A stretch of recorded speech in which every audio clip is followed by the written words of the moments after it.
Balai Pelaksanaan Jalan Nasional Banten menargetkan perbaikan jalur Cikuasa Atas menuju Pelabuhan Merak selesai pada November 2025. Perbaikan jalan dan jembatan senilai 9 miliar rupiah dari APBN ini diharapkan mendukung kelancaran arus kendaraan saat libur Natal dan Tahun Baru. Balai Pelaksanaan Jalan Nasional BPJN Banten memastikan perbaikan jalan jalur Cikuasa Atas menuju Pelabuhan Merak selesai November 2025.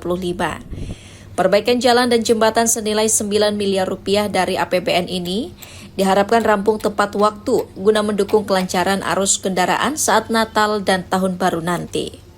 Untuk target di November akhir itu bisa difungsionalkan, tapi kemungkinan juga di pertengahan juga kita push, pokoknya secepat-cepatnya kita kerjakan.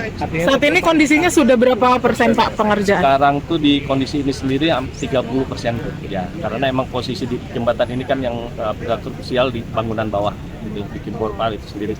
Kalau udah ke atas kita udah. Jadi harapannya Nataru sudah bisa dilalui. Targetnya itu kan tadi sendiri untuk mengejar Nataru dan kenyamanan untuk pengguna nanti untuk di perjalanan, jadi sehingga nanti Nataru kita tidak ada lagi kemacetan.